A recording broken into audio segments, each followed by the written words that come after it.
How's it going, ladies and gentlemen? Welcome to the Roxamore Sports Network, here live from Golden Gloves Boxing, here from the Monroeville Mall. My name's Travis Newton. I'll be joined by Johnny Spell later on, alongside Hiawatha Hudson as well. They'll both be joining me. But we're excited here. 10 fights here in the Golden Gloves Boxing. All weight classes ranging from 101 pounds to 165 pounds. We'll go ahead and take you through the list. Starting off our first fight, we got Nico Provins going on against Lyle Rodriguez. That is the 101-pound intermediate final weight class.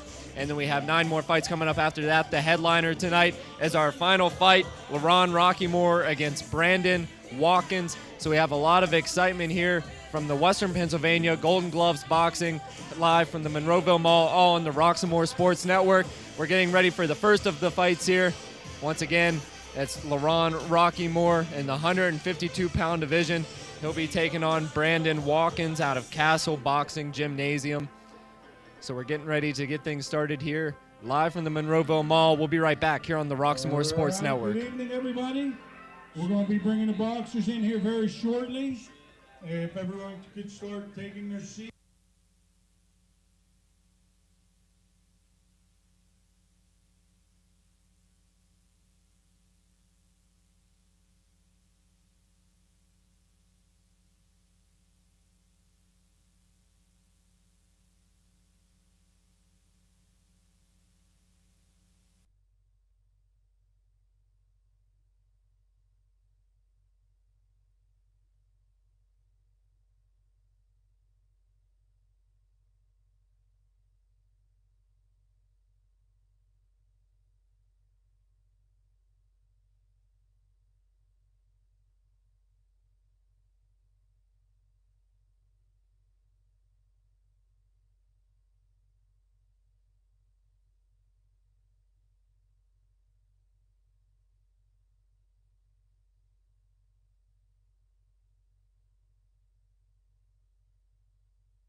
Hello, everyone, and welcome back here to the Roxamore Sports Network. Travis Newton with you before we get things started here from the Golden Gloves Boxing, here live at the Monroeville Mall. Let's take you through the fight cards for the night. Getting things started in our first bout, Nico Provins out of Gold Medal Gym against Lyle Rodriguez out of Center Ave, WPAL Gymnasium. That'll be the 101-pound weight class in the intermediate final, so that winner will be taking home a belt.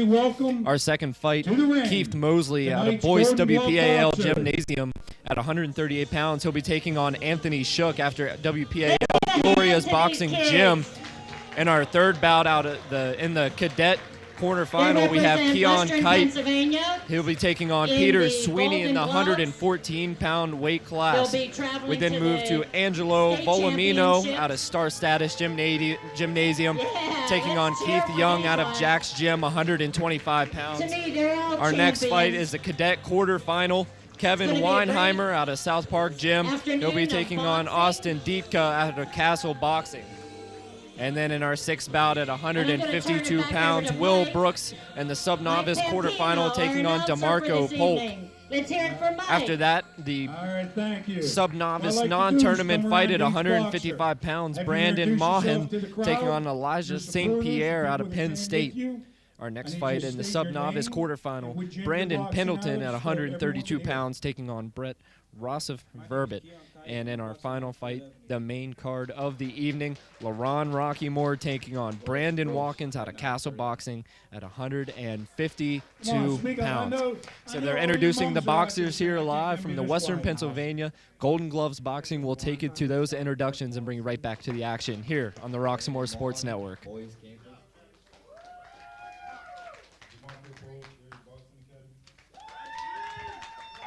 Pierre, Penn State boxing. Rodriguez, Central Avenue. Angelo Bolomino, Star Status. Peter Sweeney, Jack Washington.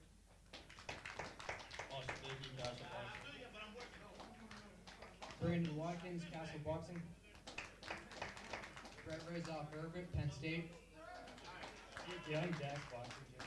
All right, let's give all these young men a big round of applause.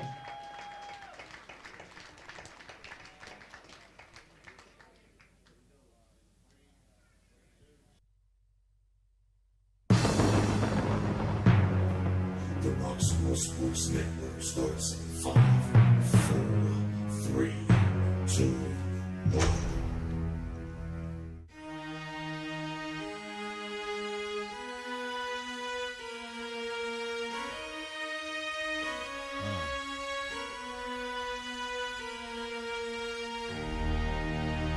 Can you feel that? Tell me, can you feel that? You see it coming? Yeah, let me help you with your vision, they losing their sight here. Time to send the world a message they might hear. Like Meek Mills, I'm making it quite clear. I'm chasing my dreams and fighting my nightmares. I'm going real hard, I'm talking words you understand, I'm talking real bars. I'm going everywhere you know, I'm talking real far. Yeah, it's time to raise a toast to this thing to the Lord the most. As I go from coast to coast, I'm talking north side, I'm talking south side, I'm talking east side, I'm talking west side. I'm going worldwide, I'm going worldwide, I'm going worldwide, I'm going worldwide. Yeah, it's time to let you know how I spit it when I flow. When I go and light a fuse and I set to let it blow. I'm talking worldwide, I'm going worldwide, I'm going worldwide, I'm going worldwide. Yeah, time to check my status and the GOAT is what it be. And you know I'm over 30, so my level is a G. And I may be from the hood, but I'm way beyond these streets. And my pockets hate a diet, so they always down to eat. Even though they screaming fame, and it's always spelling me. And I'll never hang it up till my mission is complete. And I'm looking at you haters, I suggest you take a seat. Cause it's all fun and games to a killer show his teeth. This is for them cats that be screaming homies. Claiming that you're real, but we know you're phony. Now I'm chillin' with my sons, they my one and only. Like the Triller brothers, yeah, we screaming lions only. Step into this den, I welcome all who will dare. Never met a David, tell me whom shall I fear? Gotta rep the nation, black and gold is what I wear. If you look to your left, to your right, I'm everywhere. I'm talking north side, I'm talking south side, I'm talking east side, I'm talking west side. I'm going worldwide, I'm going worldwide, I'm going worldwide, I'm going worldwide. Yeah, it's time to let you know how I spit it when I flow. When I go and light a fuse and I set to let for this moment to step up here. So we ask you to do your part. We ask you to cheer them on.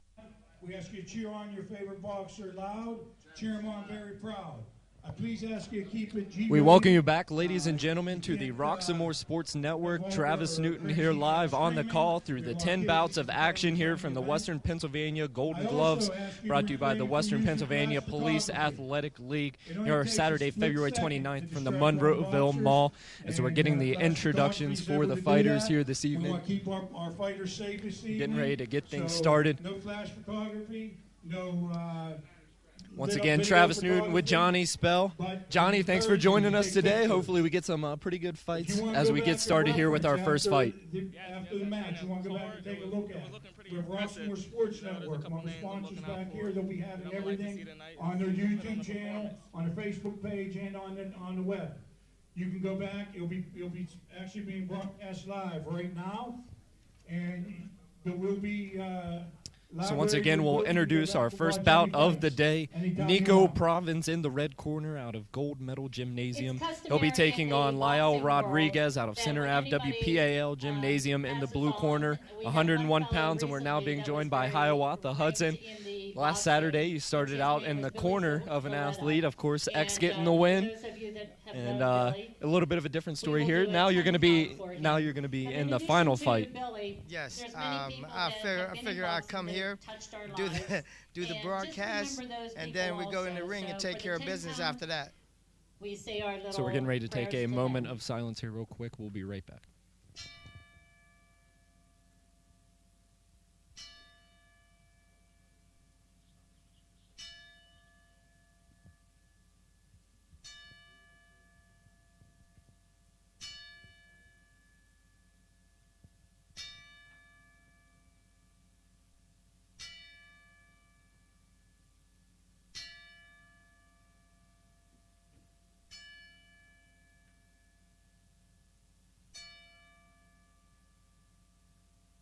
Thank you. Today we have a lot of representation from the Allegheny County Police, and we do. So we're getting ready for the first fight here. Once again, Travis Newton alongside professional boxer Johnny Spell and Hiawatha Hudson. Johnny, you're kind of semi-fresh into your professional boxing career, just 2 fights in, but already 2 wins. Tell me what your transition's been from going from this amateur boxing and Golden Gloves and other fights like that, and then going into the professional level.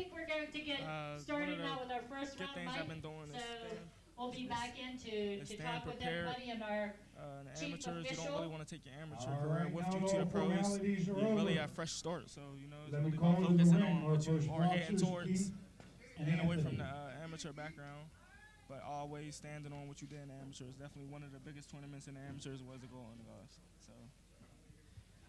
So we're getting started here. The first bout of the day, Nico Province taking on Lyle Rodriguez. This will be the lightest weight class of the day. For the intermediate final, they'll be weighing in at 101 pounds.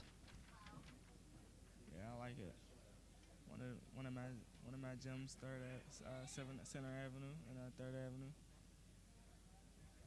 So All right, Hiawatha, let me what are you introduce our expecting first early two on from this boxers first fight of the day here from Fighting Golden in the Gloves? 138-pound Well, cadet the kid quarterfinal. out of the red corner, I Those local guys. actually know him. He's In the out of red the same corner, gym, boxing boys. out of Bruce, I know he's put the Val, work Keith, in, and I know Mosley. he has a lot of endurance. So what this would be his first fight, but he's been in the And his gym for opponent, years. So I'm fighting out looking for a Val, great Bruce performance out of Boxing him. Gym, Anthony Shook. Good luck, guys.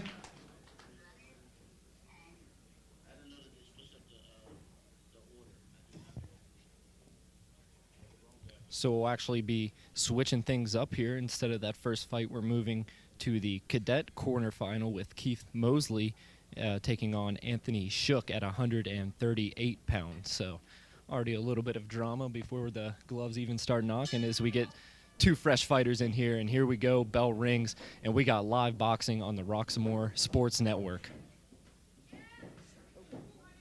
And right away, a nice left hand there by Keith Mosley, catching him right on the face. One thing I love about the amateurs, fast pace. It's fast pace, unlike the professionals. And already, we'll see if they're giving him the knockdown here. They will. I'm pretty sure he's going to take it. He's going to take it there, try to push up on him. So Keith Mosley already coming up, like you mentioned, fast pace, got a left hand, and then knocked him down with the right. Yeah. So now a little bit more composure.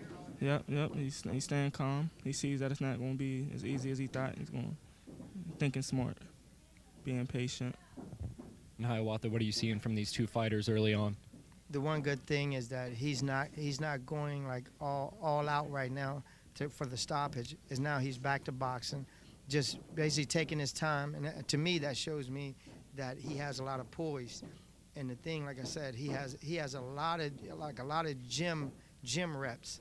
He just don't have any fights yet. So right now it's just showing that he has that poise in the ring.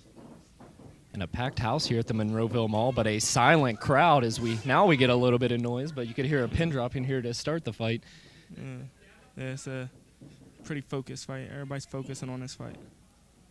You can get that here in the first fight of the night. Also, the first round, a little bit of jitters, as Hiawatha mentioned, the first fight of the career for Keith Mosley. Yeah, Keith Mosley's doing pretty good walking down his opponent. Anthony Shook, once again in the blue corner, trying to work some combinations there. As we have 10 seconds left here in the opening round of the opening fight from Pennsylvania Golden Gloves. And definitely got to give that first round to Keith Mosley. What were you liking there in the first round out of Mosley and his fighting style? The first round, he was being real patient, being real smart. It's getting hit, not getting hit. He been using his feet. He been trying to wear down his opponent. He got his opponent right where he wanted him, and he's going to go into the second round, finish looking to continue what he started. So he definitely been real impressive in his first round, staying focused and trying to wear down his opponent. And during the break, the announcer telling the fans, get into it. These guys need a little bit of motivation here. A quiet first round, as we mentioned. In Hiawatha, you need a little bit of enthusiasm when you're in the ring. Can you imagine boxing with it being that quiet? Man, I tell you, like, I've never been in the ring that's been that quiet. But I'm sure Keith is having fun right now in there. Keith is a kid out of the red corner. And I'm glad, just being a part of seeing him in the gym, seeing the workout that he's been putting in, and showing that that everything is coming together for him. And I'm literally ecstatic right now watching Keith perform.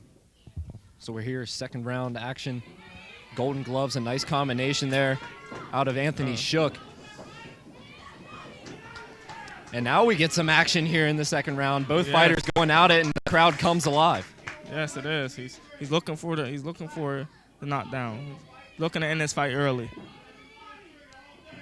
And just looking at the style here for Keith Mosley, you can tell he is a young fighter. This is one of his first fights, but he has some nice skill sets that he can kind of back that game off, even though he's a rookie in the game. Yeah, you're right. I mean, like I said, to me, it just shows you like how long he's been in the gym.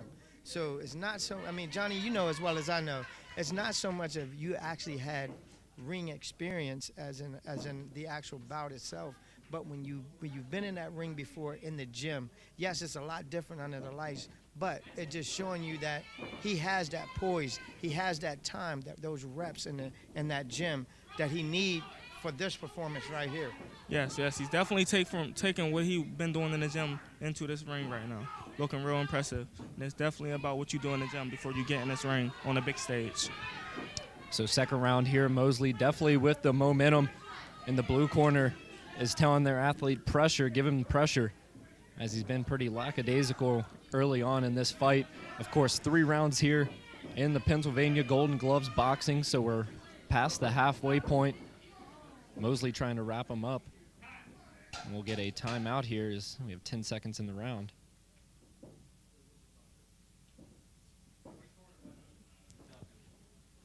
No. I'm real familiar with that situation.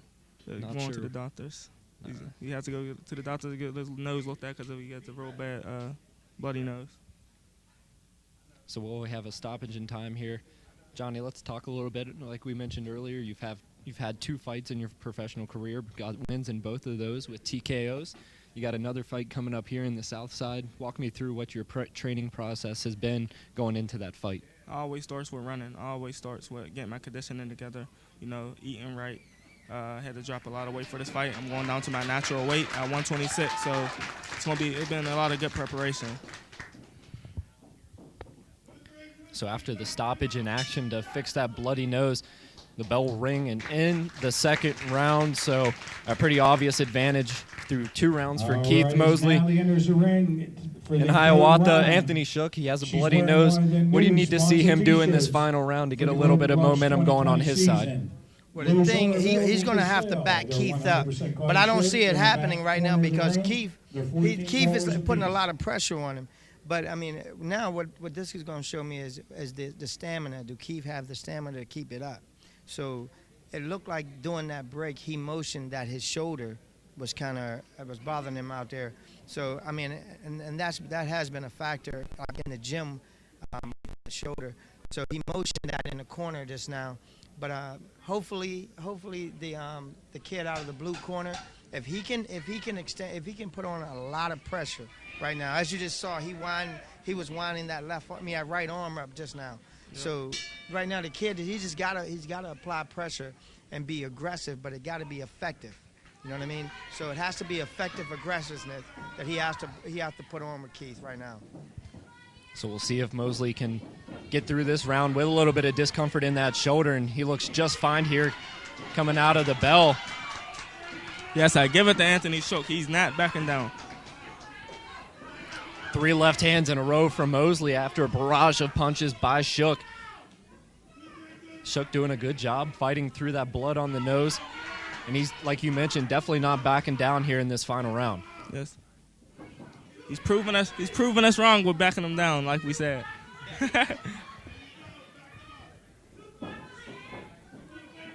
Kind of skirting under the punch and trying to deliver a left there was Mosley. Both fighters separate now. And haven't seen too many body shots from either of these fighters. Mosley trying to work a body shot there, but wasn't very successful on the connection. I tell you, the thing I'm looking at right now is, as you can see, Keith is fighting in spurts, and the kid out of the blue corner is not pressing him, but because every time he comes forward, Keith would turn it up, then Keith would go back into relaxing, because you can tell he's not throwing that right much at all. Oh, so oh my God, it's getting stopped. Like right there, that's just throwing that big left, and I'm telling you, and it's hitting the mark. So he may get a stoppage for his first fight. We're going to get a standing 8 count here. Yes, I don't see this going farther. For Anthony Shook. And they're going to call it. It will be a TKO victory for Keith Mosley. So his first fight, getting a big win with the TKO. Yes, I mean, that was a great fight. I'm super proud for this kid because, like I said, he was in the gym. He's been in the gym for years. He just never had a fight. And I mean, I'm just looking at him. You can see the excitement in his face. And I mean, I'm just proud of him tonight. So before we get the final ruling, we'd like to introduce you to our sponsor, Wilson's Night Out. Come to Wilson's Night Out, not just for a night out, but for an experience of Caribbean cuisine. Happy hour Monday through Friday, 5 to 7 p.m. with specialty drinks. Looking for that certain room to host parties, meetings, social events, receptions, repast, and more. Wilson's Night Out is the place to be. So, Johnny, we're one fight in, got a TKO there for Keith Mosley. What did you like there in that first fight?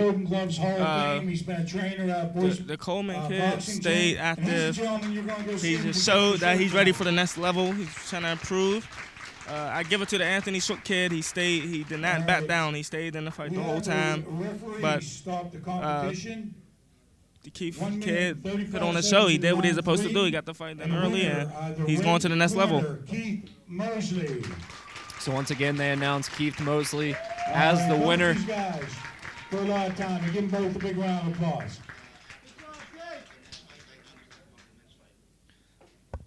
So our next fight coming up, we have Keon Kite out of 3rd Ave WPAL Gymnasium at 114 pounds. He'll be taking on Peter Sweeney. But before we get there, Hiawatha Boys Gymnasium. Last weekend, we saw a big win out of X. X gonna give it to you. This weekend, on the opening fight, we get another win out of Boys Gymnasium.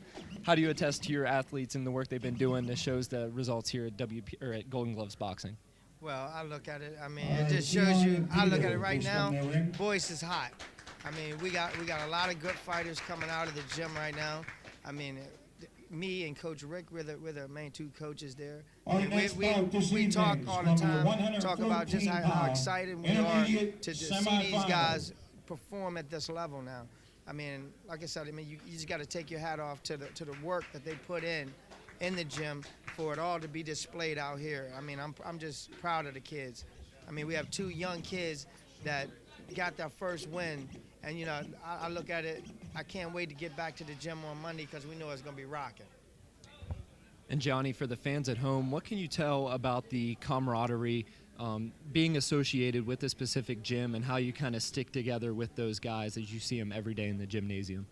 Yes, it's a strong unit down there. Everybody's willing to learn and everybody's willing to tell what they can to give every kid in there hope and advice. All right, let me Every kid introduce from the gym boxers. came up to me before their fights Boxing today, out of the red asked for corner advice. from We stick Third together, Avenue, and the system's Keon, strong, so Kite. they're going to come out and prove that Third Avenue has a lot of talent. Boxing out of So our Jack's Gym in second the bout blue of the corner, day, Peter Keon Sweeney. Kite out of 3rd Ave, taking on Peter Sweeney, who will be in the blue corner out of Jack's Gym. Once again, this fight is at 114 pounds after our opening bout resulted in a TKO. The winner, Keith Mosley out of Boyce Gymnasium. We'd like to thank all of you for joining us here on the Roxamore Sports Network for Pennsylvania Golden Gloves Boxing, live from the Monroeville Mall. And here we go, fight number 2. Once again, fast action, a nice left hook there, catches on the face, and another one with the right. And right now, Keon Kite in the red corner is just eating punches here in this first round. Yes, this is a real active fight, starting off just like the last fight. Fast pace. That's one thing I love about the amateurs. Like I said in the last fight, they start off fast. You only have 3 rounds. Now Keon Kite landing some punches.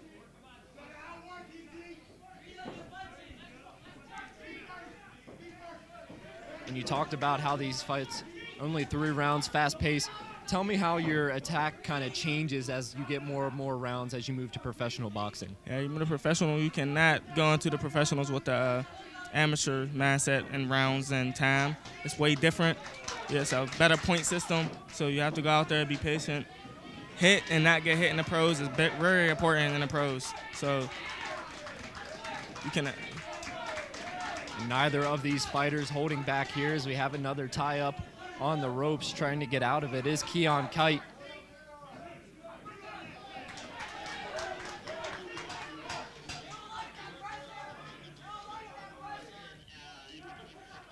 I tell you, Keon is actually coming on, and like on the second half of this round. It seemed like he may have edged that out. You know, I mean, with that push in the second half of that round there. What do you think, Johnny? How you feel about that? That was a very tough round. I could have went either way. I feel like it could go either way, but if I'm the judges, I'm edging the red corner. It looked like he put on a little bit more aggressive performance. So while we have the break in time here between rounds, we'd like to introduce our sponsor, Steel City Kickers. Steel City Kickers, the largest all-female kickball league in Western PA, and its historic 5th season. Women-led and driven, empowering women among several communities, providing a healthy lifestyle through exercise. We are looking for women over 18 years of age to join our league. For more information, call 412-759-4904 as we get ready for the second round here from the Pennsylvania Golden Gloves Boxing. Once again, this is Keon Kite in the red corner, taking on Peter Sweeney in the blue corner. And like these 2 boxing icons alongside me today mentioned, it was a tight round in that first one. Keon Kite was eating punches early in the first round, but he made a little bit of a momentum swing there halfway through the round and landed some nice punches as well that definitely got him back into it.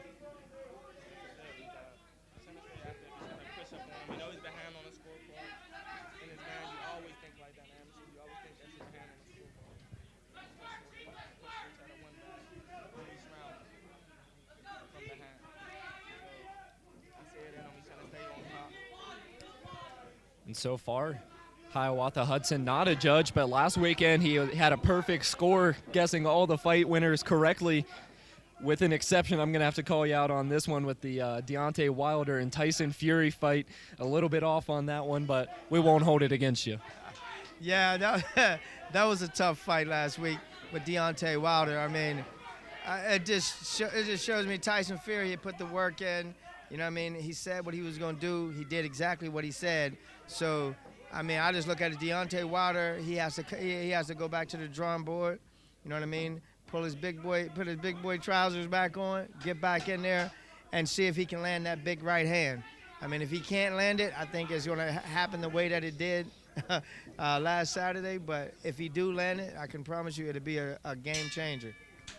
And maybe not wear a 50-pound diamond suit as well. Of course, he was saying it kind of tired it out his legs in that fight, which there may be a little validity to that excuse, but either way, he came out and Tyson Fury got the big win. So second round, a lot of action once again. Very little defense there in that second round, but we'd also like to introduce the Hill District Federal Credit Union. The Hill District Federal Credit Union has serviced the community for almost 50 years. Our purpose is to improve the financial health of our members so that we are not just surviving, but thriving. For information on how to become a member, stop in at 2021 Center Avenue, Pittsburgh, Pennsylvania, or give us a call at 412-281-0822. So, Johnny, we're 2 rounds in, 1 more to go. Who do you think needs to make up the more ground here in this final round to get a win? I can't really pick and choose on which corner because both of them have a tough. It can go either way right now. I feel like they're going to edge it in the blue corner, but you don't ever think like that. This is a tough fight, and both fighters need to pick up the pace. Both fighters need to try to win this round. And Keon, Kite, a nice combination, connecting, almost drops Sweeney. Stays on his feet, but you can tell he's definitely hurt after that round of hits. Yes, he's doing the right thing. He's picking up the pace. He's making it tough on the blue corner. Yes, and I think Keon, he started to separate himself from, started to separate himself skill-wise in this first half of this round here. So hopefully he can keep that onslaught up right now. If he can keep that going, I think he has a win. It's just he has to right now. I mean, you know as well as I know, Johnny. At this level right now, and sometimes you want to pick it up. You mash on the gas. Now, at the end of the fight, you don't have anything left. So, I just think he needs to just keep doing what he's doing right now, but save a little bit in the tank for later. Yes, he's going to need to pick it up. This is a good fight. I really don't know who in my mind who's winning this fight right now, but it's a good call. I feel like it can go either way. But Keon picked it up in this round. I feel like Keon can win this round. And Sweeney, after taking some blows, he's not backing down, staying right in this fight and both delivering punches straight to the end.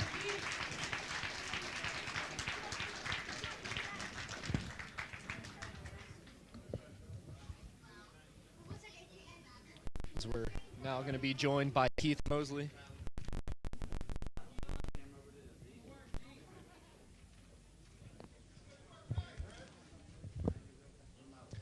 So Keith, your first fight ever. Tell me what was going through your mind when you step in the ring. I was a little nervous. I just tuned out everything, listened to music, and I was just trying to hope not my shoulder got messed up. And I was just fighting through, listening to my coaches, and see what they had in place for me. We did see a little bit discomfort in your shoulder there. We saw you trying to work it out. How did you respond through the shoulder injury and come out with the win? I just used it just to block, parry, everything else. Like, I might throw it out there every once in a while, but I just start using my cross just to power through. All right. Once again, we're here with the winner of the opening bout, Keith Mosley, in the 101-pound weight class. Keith, thanks for joining us, and good luck with the rest of your fighting career. For our next presenters, I just want to congratulate you. is going to be representing the Allegheny County Police Department, who's been involved with PAL for probably longer than I've been alive. Well, thank you, Keith. We'll be right back here on the Roxamore Sports Network with fight number 3. Stay tuned. We have Scott Shear and Brian Wilkesmore. Brian's with me up in the ring, and then for Scott, we have James and Tyson here. They're going to be presenting the medals.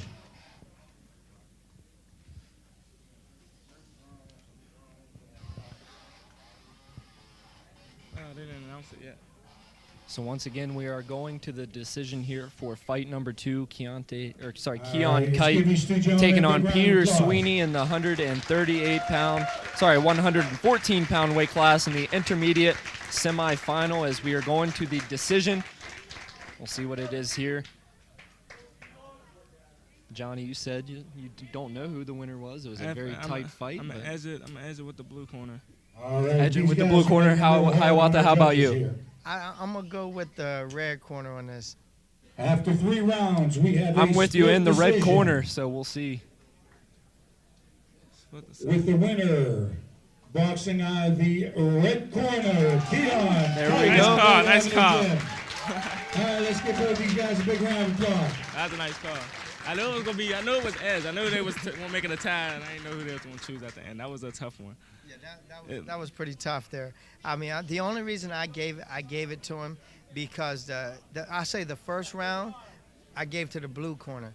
The second round was kind of a toss-up. All right, let's give these two young but guys he a came applause. on kind of strong in that second half. And then the third round, I think he won the third round. They'll protect us and every day. So like we said, a close call there in the second bout, but Keon Kite out of 3rd Ave WPAL Gymnasium getting the big win. Yeah, he impressed me. He pulled off the close one. It was nice. I congratulate him. He's definitely ready for another fight.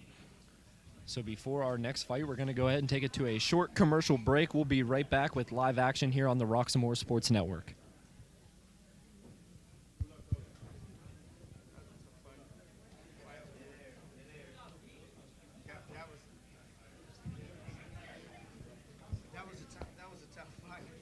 That was a tough fight right there. Well, we're getting ready Again, for a fight now with this next Sweeney fight Ring. that's coming up, like You see a lot of people around I here know with the trainer Golden Glove Steve Upshaw, shirts. and There I are know referees Steve and/or has a judges lot and of there are technical timekeepers. fighters that I'd like he everybody coaches please over give a big there. round of applause. Actually, me and We're your Steve first coaches and foremost Luella. kickboxers, Like Sweeney. he's the head coach. I'm the second in command. Judge But I mean, fairly it's and like let when the winner Lou prevail. goes over to his gym, and then he comes over to ours. He's not getting anything All different right, our third bout from what we've been doing. 125 But pound cadet semifinal. I just like the way that Steve trains, Boxing out and of the way red that corner he from does Star Status everything Gym, from the Angela conditioning to Volumino. even the placement of the punches. I mean, and I think we complement each And other. his opponent, So I mean, boxing I'm out of the looking blue forward to see corner this from kid Jack's fight. Gym, Keith Young. Good luck, gentlemen. So we'll introduce you to the fighters here in the third bout of the day. In the red quarter, we have Angelo Volumino out of Star Status Gymnasium. He'll be taking on Keith Young out of Jack's Gym at 125 pounds here in the cadet semifinal. This is going to be an impressive fight. We've been saying fight started fast all day, so I'm expecting to see it now. Here we go once again. 125 pounds, Angelo Volumino and Keith Young. Nice right hand there by Volumino. And we see here Keith Young with a height advantage, also has a little bit of a reach advantage. What can you tell me about how that can help out a fighter, or even be a something that hurts a fighter? Something that's going to help you is being able to get in and out of the way when you got a guy taller than you. You want to be able to move. You want to be able to stay on your toes. You don't want to sit right in front of his jab. And the only thing that's going to hurt the fighter with all the reach is not being able to get his hands there and back fast enough. So the guy that's with the shorter reach should be trying to attack Pete and his punch back to the face. So as he's doing right now, I see he's beating the guy's punches back to his face. The guy's reaching. The guy in the red corner is pinning the punches there. Every time he catches him, move his hand away from his face. And Keith Young using those long arms, caught him with a left hook. It definitely stunned Volumino a little bit. Yes, and as you can see, he's staying away a little bit right now. I mean, I think it's just to get his wits about him, get everything back in order. But the big thing is he's running around the ring. He keeps dropping his hands for some reason. I don't, and I know that ain't something that Steve is teaching him. It's just something that he's doing. I don't know why. I don't know if he's nervous or he just trying to get out of the way at any way possible. But every time he pulls out, he drops his hands. So what do you think about that, Johnny? Yeah, that's a bad habit to have. I done stopped a lot of opponents. I done got rid of a lot of people that drops their hands after they move out. It's very dangerous, and he wants to fix that problem. He wants to fix that problem. That was a good round. That was a good round after one round in. I'm giving it to the blue corner. So I feel like he kept his distance. He uses size and length to his advantage. And so definitely a good round there for the blue corner. Came out punching hard, landed a couple of nice connections there on the right hook from Angelo Volumino as both heads to their corner and get ready for a second round. Yeah, and I think right now the red corner, like he's going to have to do some feints to get in with that longer reach there. Yes, I mean, he has to feint to get him to bite on it, and so he can get in cleanly. But I don't know why. Like I said, it's just bothering me the fact that he keeps pulling out with his hands down. And I mean, like he got caught earlier with that big left. I mean, he needs to keep those hands up to those ears. You need to put on them earmuffs right now. And the coach in the red corner there relaying that message during the break, telling him to keep his hands up whenever he goes inside. We'll see if he can make an adjustment here in the second round as both fighters tied up. They'll get separated and back to action. Another combination once again by Keith Young. And we're going to get a standing 8 count here for Angelo Volumino. Some of Volumino's fans not happy with that decision there. What do you think about it? I felt like it was too easy. He could have let him keep going with one punch. That was a very big punch. I see why he stopped it, but he could have let it go. He caught himself. And maybe that stoppage a good thing for Volumino as he comes out and lands a nice punch with the left.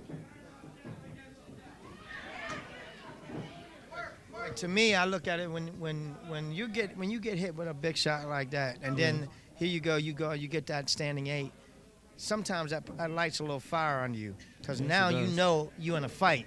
Like you got to come out and you got to show the ref that you still here and you still ready to fight. And I see him trying to press, but like it just seemed like he's getting like a little wild with everything right now. But again, it just could be nerves. I don't know, or it just could have been that big shot that landed and just woke him up. Yes. And you also know that standing 8 count it hurts your scorecard a little bit, so knowing you have some ground to make up. But Volumino has responded nicely.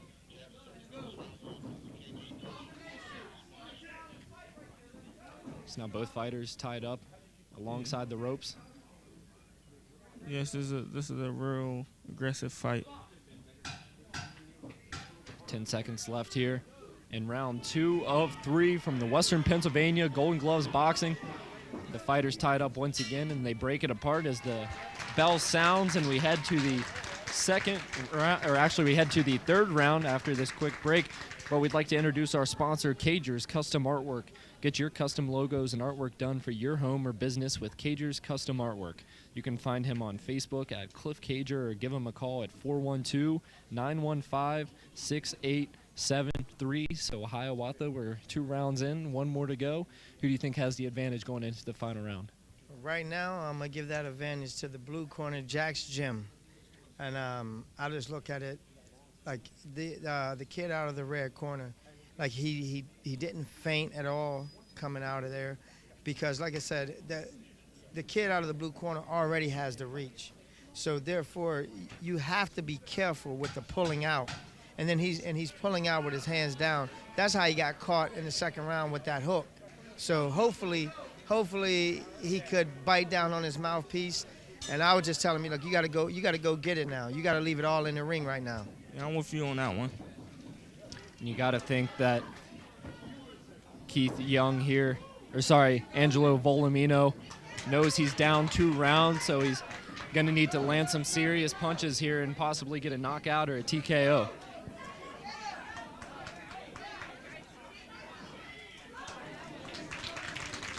Nice move there to go under that punch for Volumino. He's picking the defense up, and that's smart. We are seeing some nice body movement here from Angelo. But he's got to start throwing some punches. Defense isn't going to save him now. I agree with that. Oh, that was a good left. He just caught. Again, he still has his hands down. Like that. That was another big right that he landed. And as you can see right now, he's getting fatigued because he's bending down right now. He's grabbing the kid below the waist. Yeah, he's in a tough spot right now. He's definitely fatigued. He's trying to just stay. He's just in there to stay safe. He's just in there playing it safe now, which is not smart. You can tell both fighters a little bit fatigued, a little bit less oomph on those punches by Keith Young. He's backing out with his hands down. That's why he's getting caught with every single jab.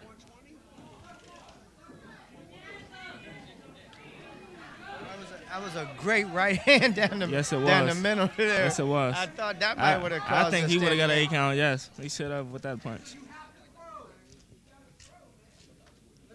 And the coaches in the red corner telling Volumino, you got to throw. It's like he doesn't have the urgency that he's behind, just not responding here in this third and final round. Yeah. I don't know if it so much was the urgency. I just think he didn't have anything left in the tank. Yeah,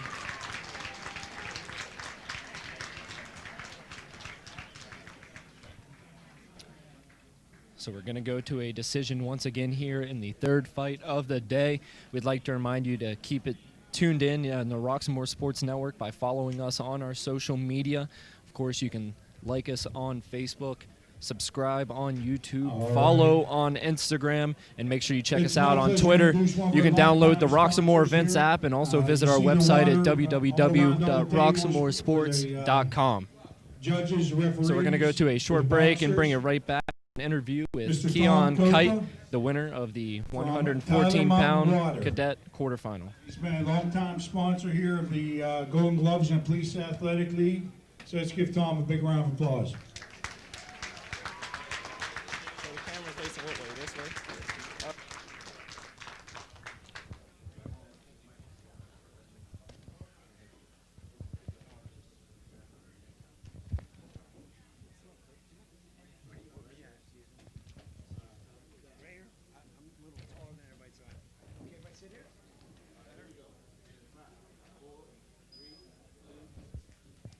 What's going on, ladies and gentlemen? Welcome back to the Roxamore Sports Network here, the Golden Gloves, Western Pennsylvania Boxing. I'm here with Keon Kite. He just got a big win in the ring. Keon, talk me through the fight and what was going on for you in the first round. Both these young men big round In the of first applause. round, it was going good. I felt good, and I was just hitting them. And you had the advantage throughout the fight. You could tell that you were ahead the entire time. What's it like boxing, knowing you're ahead? What are some of the steps you had to take to make sure you didn't give that lead away? Well, my coach always says, when you hit him, if I stun him, go after him. And, I stunned him. But, I went after him the first time, but the second time, I backed off. All right, gentlemen. All right. And, Johnny, you have any questions have for a the coach or unanimous for decision. Keon? Hey, what did you see out of your fighter that you liked tonight? You know what, I got to tell you what, my guys are really lucky because, we fight at a gym where we've got great young pro fighters who are great role models. And our kids see how to fight every day, and they learn from Johnny Spell, they learn from Gerald, they learn from Cal Smith. So our kids in a great environment. They don't always listen to me, but they watch you guys. I like the honor. I try to teach them and give them as much advice as you can. Good fight tonight, man. Keep it going. And Keon, congratulations. We're going to take you back to the ring to announce the winner of the previous fight. We'll be right back here on the Roxamore Sports They were Network. selling in the back of the room here, actually the front where you came in. First off, we have Lone Vision, Mr. Martin Kerr. Martin's a new sponsor with us this year.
Hello, ladies and gentlemen, and welcome back to the Western Pennsylvania Golden Gloves Championship here live on the Roxamore Sports Network.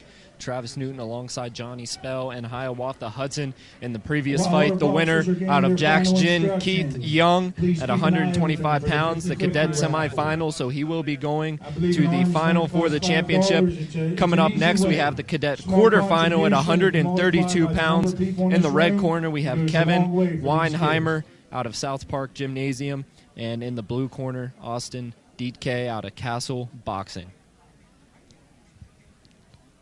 Been a real All right, let me introduce three aggressive night. boxers So for the hopefully we get to walk fourth into this bout round seeing a evening. lot of action. Boxing in the 132 We'd like to remind you of the main event here tonight. It's going to be the 152 pounds open semifinal with LaRon the Lion Roxamore out of Boyce Gymnasium, and he'll be taking on Brandon Watkins. So Hiawatha, obviously you're going to be in the corner of LaRon Roxamore. How have you seen him getting ready for this fight and geared up for get back into the ring? Well, I mean, he's just been putting the work in right now. You know what I mean? Trying to get a little more technical than he has been. I mean, just right now, I just want him to stay calm, stay poised right now. And when he comes out tonight, I mean, I'm looking for a good performance because we've actually put a little game plan together. But you know as well as I know, Johnny, sometimes the game plan go out the window when you get hit. You know, so but the thing is staying poised enough to keep that game plan there and just going off of what we've worked on. So I look at it, if we go off of what we worked on, I see a victory tonight. And as you know, LaRon went to the last chance qualifier trying to find a spot on the Olympic team. He fell short there, but what do you think he learned from that fight or those two fights and how he can use that now moving on to further into his amateur boxing career? Yes, I think, I mean, you know as well as I do, Johnny, on this, is just having fights, just getting fights, getting more experience. It gets you, it gets you ready for the next steps, ready for the next fights. And I mean, and it's just in this amateur rank, it's all about just getting fights in, getting comfortable, being relaxed, and that comes with having so many fights. I mean, I don't know. I forget how many fights did you actually have, Johnny, as an amateur? The amateur, I had about 90. I had almost 100 fights in the amateur, so it was a very long career. It's about your fights, but it's about a lot of them fights I got was the experience one. That's the one I really liked. All my experience fights when I learned, I met a lot of good people, got a lot of good advice out of some of them fights. So definitely getting in there, trying to get experience, going to these tournaments like he's been doing. Going to Atlanta, he went to the Sugarbird national tournament down there. I was happy for him when he came to me for advice because I won that tournament. So it was just getting as much experience as you can, get you ready for anything. So. As we bring you back to the action, once again, Kevin Weinheimer taking on Austin Dietke at 132 pounds to Cadet quarterfinal, and it's been a pretty even match so far. There's been a lot of brawling throughout the Golden Glove today. I'm feeling a little like the generations changed a little bit. I know you got to stay active, but some of these guys got to get to the Boston, got to get the hitting and not getting hit. But I'm still impressed with some of these guys staying active, being able to go to all 3 rounds this active, let me know they're in a lot of good shape, and are trying to get their opponent out early. But I would like to see some more Boston out of some of these fighters. So here during the break, once again, we'd like to introduce you to our sponsors, Steel City Kickers. The Steel City Kickers are the largest all-female kickball league in Western Pennsylvania, and their historic 5th season. Women-led and driven, empowering women among several communities, providing a healthy lifestyle through exercise. They're looking for women over 18 years of age to join their league. For more information, call 412-759-4904. One thing I would like to add to what you said, Johnny. The thing too, man, I look at it, watching your fights in the amateurs and watching how you was coming up. I mean, like your skill level was pretty high from the. I mean, I'm not saying from the very first fight, but your skill. I mean, could you just tell some of the listeners out there some of the things you did to tighten your game up? Yes, I try to perfect my craft every day. I was in the gym every day. I listened to my trainer, which was my dad. Not only did I listen to my trainer, I went to a lot of different trainers as Teddy, Darren Dolby, Steve, you yourself being a coach and giving me a lot of advice. So I've been taking in a lot, and I sparred. I got good at sparring. I never sparred my level, like people on my level. I always sparred more experienced guys. And that's the only way you can get more experience is by sparring more experienced guys. You can't go into sparring always winning and beating people up. And that's one reason why I started off at a fast pace. I beat Matt Conway when I was 5 fights in, and he had 90-something fights or 100-something fights. So it wasn't about how many fights we had. It was about me getting all the experience I can to get ready for guys with experience. So. And Keith Weinheimer is taking a beating here in the second round. His face is bloody. My apologies, it's actually Austin Dietke that's taking a beating here. Kevin Weinheimer in the red corner, landing some solid punches, and the referee looks like he's about to end this one. The second standing 8 count of the round. There have been a lot of standing 8 counts today. I like it. Yeah, it makes for some exciting boxing. Yeah, every fight had a standing 8 count. That's impressive. And the referee is going to call it, so a TKO. The winner, Kevin Weinheimer out of South Park Gymnasium. So he was raining the punches on, and just a little bit too much for the referee. He had to call it there. Definitely, that was a great stoppage. I mean, the kid was he was taking a lot of punishment towards the end of that round, and you could see out of the red corner, his confidence was up. He was landing everything that he was throwing. So, I mean, I look at it like you got a lot of people that has problems with these stoppages. I look at it like this. I'd rather stop it too early than to stop it too late. Yes. I mean, let it to where these kids, they have another day to fight. You know what I mean? Gym right over here in Plumboro. And to that point, Johnny was just talking about how he had close to 90 fights in the amateur division. And for some of these fighters, they're going to be fighting the same amount of fights, so it's good. They're young. Don't let them take too much damage here in these fights that, when it comes down to it, aren't that meaningful. Yes. You were supposed to hit and not get hit. That's one reason why, because the amateurs is a long career. It's longer than your pro career. You go into pros, you're not getting to 100 fights no more. It's not like that. In the amateurs, you got to go almost 80 to 90 fights to get a lot of experience to go into the pros with a decent amount of experience to take off in the professional level. So you don't want to get hit a lot because you got almost a mandatory 50 fights, and you don't want to be getting hit in all them fights. And that takes us to a smooth transition here to talk about, you mentioned all the fights you had as an amateur, and of course you've had 2 fights as a professional. Yes. Do you like it or not like it that you're not fighting at the same rate, but the fights obviously mean more at the professional level? I like the professionals. It's been way more impressive to me than the amateurs was. I love the amateurs. I did a lot. I accomplished a lot. I missed this level right here. It taught me a lot that when I get to the pros, a lot of things I do in the professional level right now, the amateurs taught me. So it's been a good experience in the amateurs. You always take from what you got here and try to take it to the pros and use it to your advantage. You know, it's a lot. You got to change styles. You got to learn. It's more studying in the pros. The pros is just been my favorite career right now, starting off. You get more attention, and you're looking forward to more. And every fight counts in the pros, and amateurs is not like that. So every fight counts in the pros, and you're going after one belt. You know, you're trying to get to that belt, trying to be the greatest. While we're waiting for our boxers to come up in the ring, don't forget about Roxamore Sports Network. So we'll go ahead and talk a little bit here while we have a chance between fights. You mentioned earlier the impact your father had on your boxing career. Of course, he was an elite level boxer. What was it like growing up with a dad that was a boxer and kind of being in the gym with him, and how it was with your guys' relationship both in and outside of the ring? Jeez, when I first started off, it was around when he was fighting, it was a good experience watching him. You know, I learned. I tried to pick up on everything he was doing. I was hitting the bag, trying to copy him. It was him being so focused, letting me see that he was that focused, how important he took it. You know, let me know it wasn't a game. You don't get into the sport and it's not a game. It's a lifestyle. Boxing. You don't play boxing.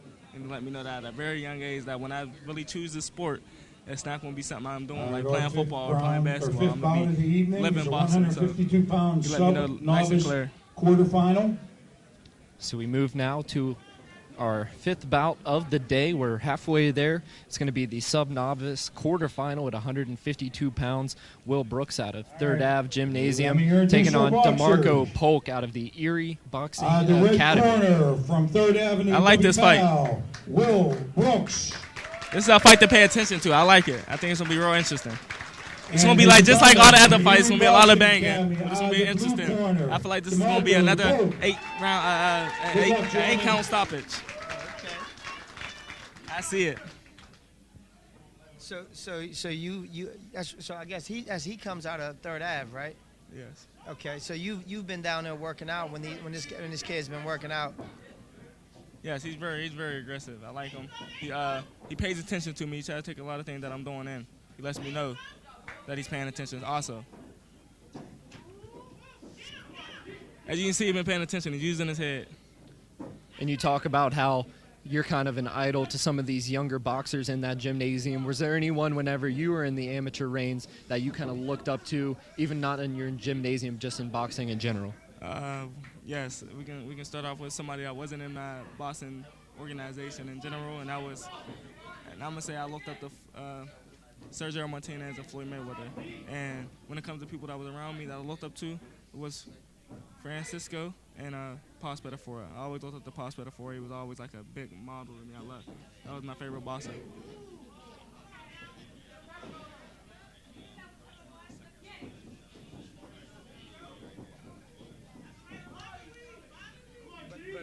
Looking at what the guys that you just mentioned that you look up to, just seeing you in the gym and seeing you spar and actually being at your fights.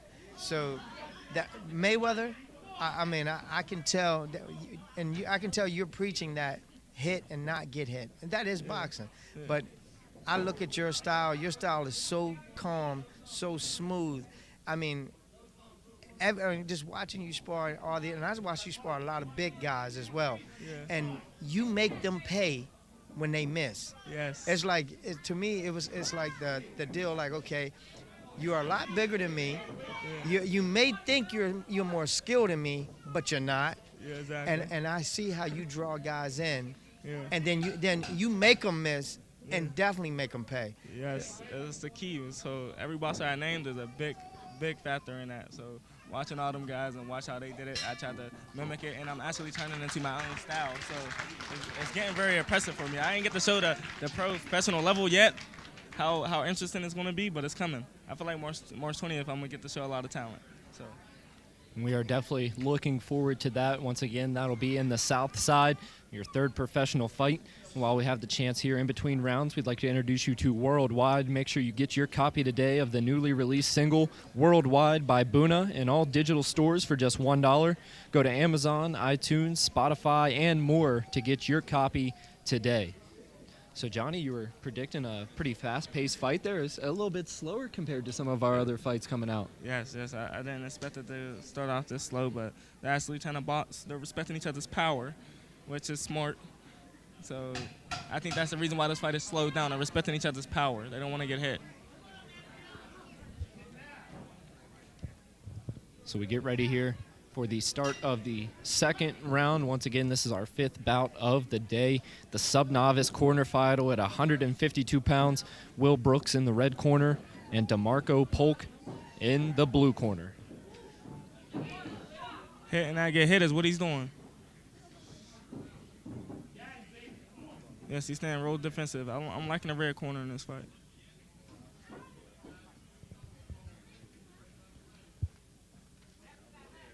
So both fighters picking and choosing their spots here. And now using that right hand. Ooh, just looking at the way they came out, I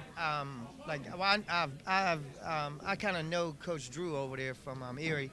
And I can tell Coach Drew have actually told him try to control the fight with his jab, try to keep him at the end of his punches. Yes. But as you can see, Will is literally he's dipping down, he's coming under that jab to get inside. So this is interesting. I've seen these guys actually go through the game plan. Reminding you to stay tuned at the conclusion of this second round, as we'll have an interview with one of the previous winners. Yes, Will has to get more active. He has to get more active. He reminds me of me at times.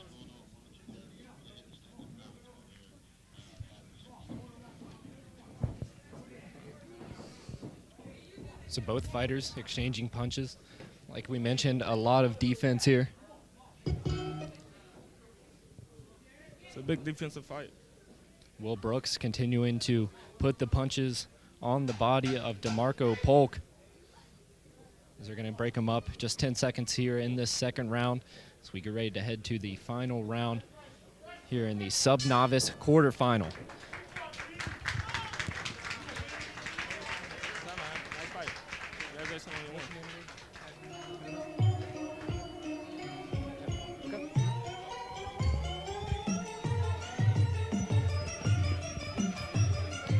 Welcome back, ladies and gentlemen, to the Roxamore Sports Network. Travis Newton here with Kevin Weinheimer. Kevin, you came out fast and you kept landing punches there. Walk me through the fight. Well, I came out with my hands down and I got hit a few times, so they gave me an 8 count. And then, got beat the first round. So I, knew the second round I had to come out stronger and just keep throwing the whole fight. And what was your coach's advice taking you into that second round? I got to make up for that first round. So he said just don't stop throwing punches. And Johnny? Yeah, I like the fight. You was focused in there. You didn't back down. That's number one thing. That was one thing you was thinking about in the ring, not backing down? Yeah, I knew I couldn't back down. I had to keep going.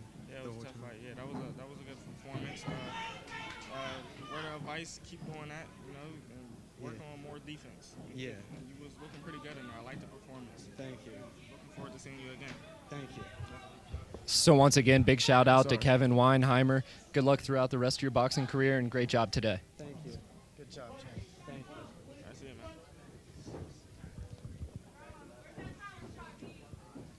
So we head back now, the third and final round with the sub-novice quarterfinal. Will Brooks in the red corner taking on DeMarco Polk in the blue corner. We got some murmurs of a cheap shot there by DeMarco Polk. Referee telling him to keep it up.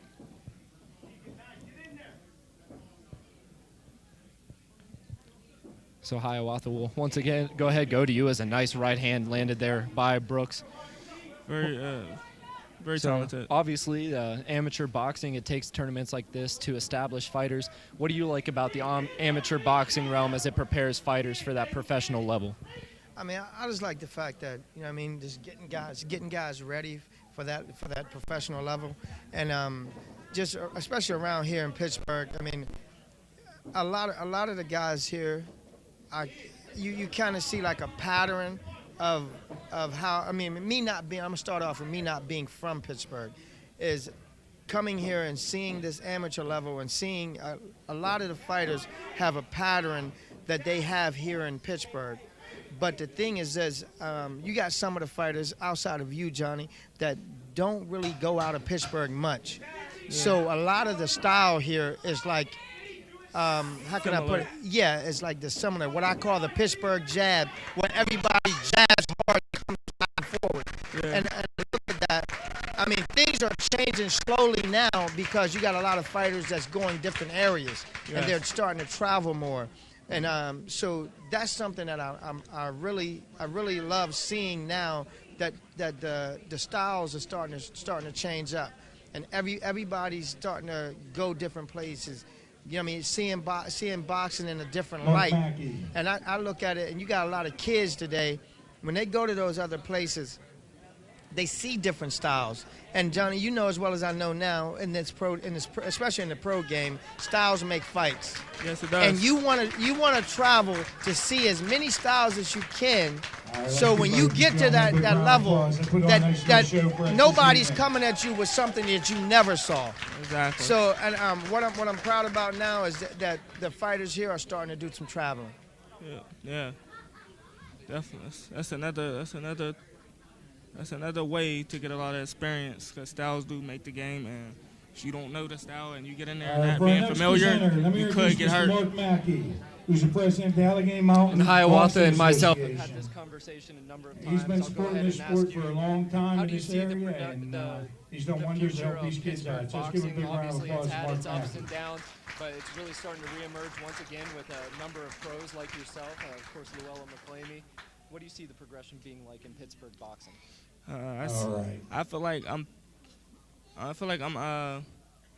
Let's give these idolizing a lot of people that want to turn pro. I feel like I'm a big look for people that want to turn pro now. A lot of amateurs are telling me, yeah, I want to just get to a certain amount of fights and turn pro. I see how good you're looking. So I'm really honored to be a guy that's getting a lot of people to turn pro. But our pro game is doing good right now. We got a lot of fighters signed. We got a lot of fighters getting active. Our shows is looking pretty decent. Good job, so gentlemen. I feel like it's picking up. I feel like we just got to keep the shows flowing. We got to do a little bit more promoting. And our shows could pick up and end up being some big shows, and, you know.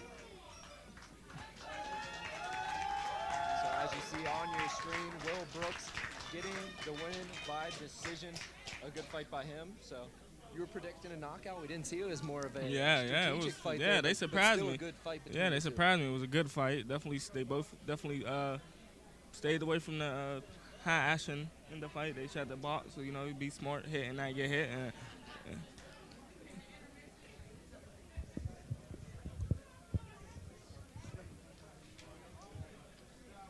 All right, while we're waiting for Brandon and Elijah to come to the ring, don't forget we have the 50-50 tickets coming around the room, and we have the. Well, here, this fight here. Well, I know this kid that's coming out right here out of the red corner. I know I think his name is Brandon, but his nickname we call him Bo. So I know this is his first fight, but I know he's been in the gym for a while now. So I'm actually looking forward to seeing him perform tonight. And basically, just to kind of, I guess, elaborate on the question that he had just asked you about how you see Pittsburgh boxing going. I mean, what do you think about now? How they used to see Philly as being like this mega hotbed. Like, what is your thought process about Philly and Pittsburgh now? I feel like we need to have more fights against them, just like how it was in the amateurs. But we're catching up to Philly. I feel like we're progressing to be the hot city with the Boston. I feel like we're bringing fighters like me, myself, and Gerald, Keon. I feel like we're bringing a lot of attention here, and we're catching up Philly's attention. Boxing out of the Boys, WPAL Gym. We get to the point where we are going against Philly. We'll be the people to beat. I feel like Philly's not that big no more how they were. I feel like we just got bigger. Elijah, St Pierre. With all the progression. Yes, I agree on that. And I mean, just being on this coach's side and seeing everything, I mean, I'm glad that now when you announce, okay, you're fighting a fighter from Philly, your eyes don't get big. You know what I mean? It's like now, it's like, okay, you're looking forward for the challenge. You know what I mean? Like, well, Bo need to actually pick his hands up here. I mean, he's catching a lot of shots, but I'm looking at he's not moving his head. He's just coming in. Yes. Big problem. He needs to move his head, put his hands up a little tighter, and don't walk towards the guy with your head in front of you. So. Definitely, and if you, from this angle right here, you can kind of see that he has his head over his front knee, and that's bad. Yes. Not a lot of people. Usually leave that up to the Mexicans to fight with their head in front of their legs. So without you having that type of experience or being growing up in that tradition of fighting, you want to stick to the Pittsburgh regular American style. Put your head behind your legs. Your legs should be leading you, not your head. Yes, and I agree with that. So here in the sub-novice non-tournament fight at 155 pounds, Brandon Mahan out of Boyce Gymnasium taking on Elijah St Pierre out of Penn State. We've already had a standing 8 count. Elijah St Pierre coming out hot here in this first round, and it's showing there on the body of Mahan.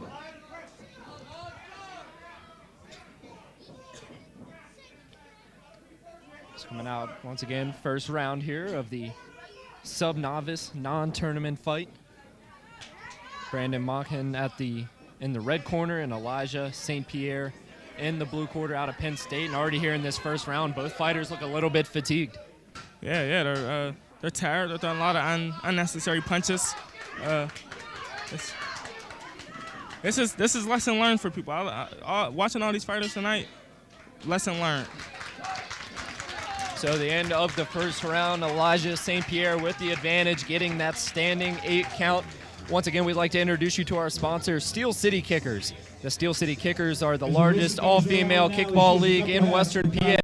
It's historic 5th season. It's a women-led and driven organization empowering women among several communities, providing a healthy lifestyle through exercise. They're looking for women over 18 years of age to join their league. For more information, call 412-759-4904. Once again, Travis Newton here alongside Johnny Spell, professional boxer coming out of Pittsburgh, Pennsylvania. So what'd you see in that first round out of this non-tournament fight? It was a lot of action, like most of the fights been tonight. But they were getting fatigued early, so I want to see how they open up the second round, if they're going to calm down and rethink their process of how they want to finish this fight out. And there in the later parts of that first round, we saw some slow punches, and if you keep yourself open that long, it definitely opens it up to get a good shot. Oh, yeah, I see. It's continuing from the first round, but they picked up the speed after a little water break, so we're going to see how long they can keep this up. We'll be joined by Will Brooks out of 3rd Ave Gym coming up at the end of this second round in the sub-novice non-tournament fight.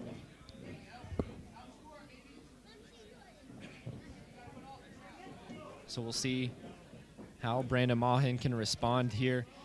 He's already been faced with a standing 8 count, and he got hit pretty hard here to start this second round by Elijah St. Pierre. Yes, the blue corner is very shaky. He's trying to stay in there. He's staying tough. He's not backing down. So. And a lot of fanfare here for both of these Foxers. It was getting pretty loud in the introduction, so 2 fighters that definitely draw a lot of attention by the crowd. And we're going to get another standing 8 count there. St. Pierre just raining the punches in. It looks like Brandon Maughan's struggling a little bit with that headgear. Yeah. That's always an interesting conversation to have with fighters who go from amateur to pro. How nice is it to take that headgear off and really feel free as a fighter? It feels good. At first you're a little scared because, it's your protection. That's how you grew up off it. You grew up in amateurs believing to protect your head. So that protects you and keeps you from getting easy concussions. But going to the pros, it feels way better having more vision. Brandon Maughan connects with the left hand. You can hear the fans here saying he's tired. Once again, at the end of the round, both fighters a little bit gassed.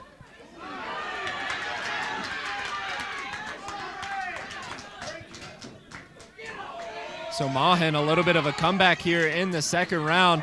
We'll see if he has enough in the tank to finish this one off. It flipped a little bit. Blue corner's picking it up on the red corner.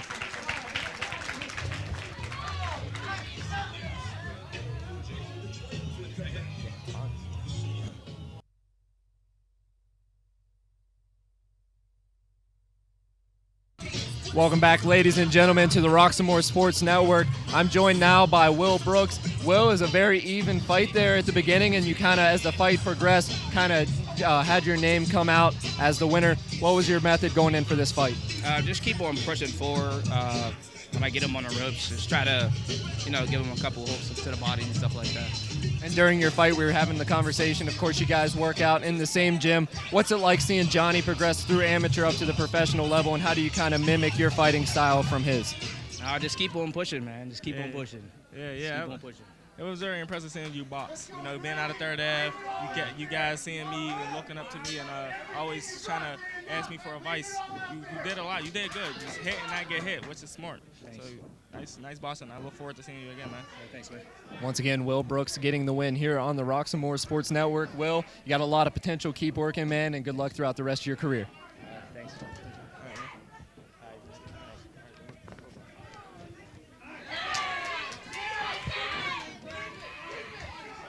So we're back, 3rd and final round here in the sub-novice non-tournament fight at 155 pounds. Brandon Maughan out of Boyce Gymnasium against Elijah St. Pierre. And turning into a bit of a wrestling match here as they clinch and go into the ropes.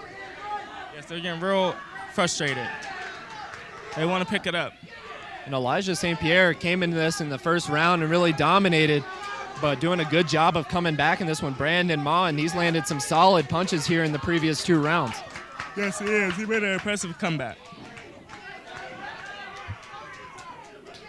But St Pierre lands a nice right hand right on the chin of Mahan. And again, we see kind of the progression between the first half of the round and the second half of the round. Of course, in the first half, both fighters coming out ready to go. It slows down a little bit here in the second half of this final round. Yeah.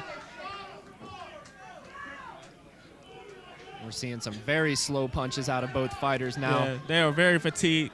They're both trying to stay in this and get the win. So they both know it's not a big gap between this fight. So they're trying to close the gap. And St. Pierre's got to be careful. He's taking some blows here in the final round. Yeah. Definitely making it going to be a tough decision for the judges here at the 155-pound weight class.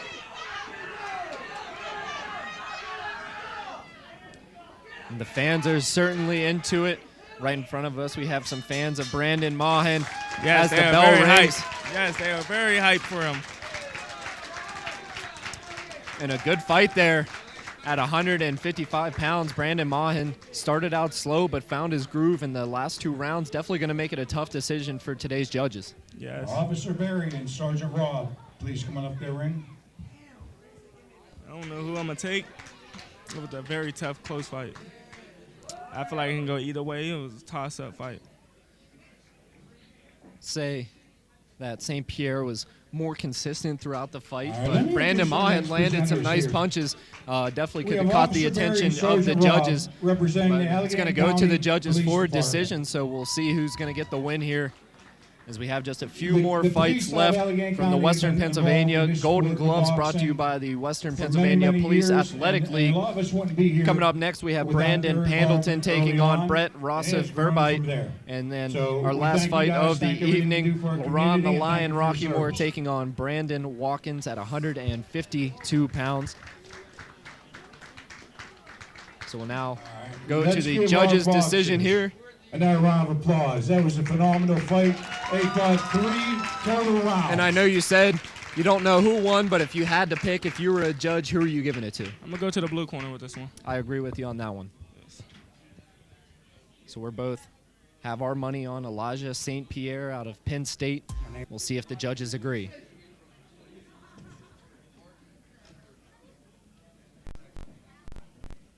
All right, we have a decision. Ladies and gentlemen, based off of points, boxing out of the blue corner, Elijah St. Pierre from Penn State. So it will be St. Pierre getting the decision by points. So a good job by Pierre. He started off extremely well. The fight kind of drifted away from him in the later rounds, but he did a good job not taking too many big hits and keeping his defense up while still landing a couple as well. So we're going to go ahead and take a quick break here, a commercial break on the Roxamore Sports Network. We'll bring you right back to the live boxing action. My name is Rick Manning. I started boxing when I was a kid, and I competed in the Golden Gloves. I started coaching boxing in probably late 90s. In 2000, we opened this gym, which is the 3rd Avenue Gym. We started, the scholarship was in 2012. How you qualify for it? We set a 3-fight policy, which, as long as you're registered for the USA Boxing, you're registered to compete, you're going to school, you're within this family. You're within the boxing family.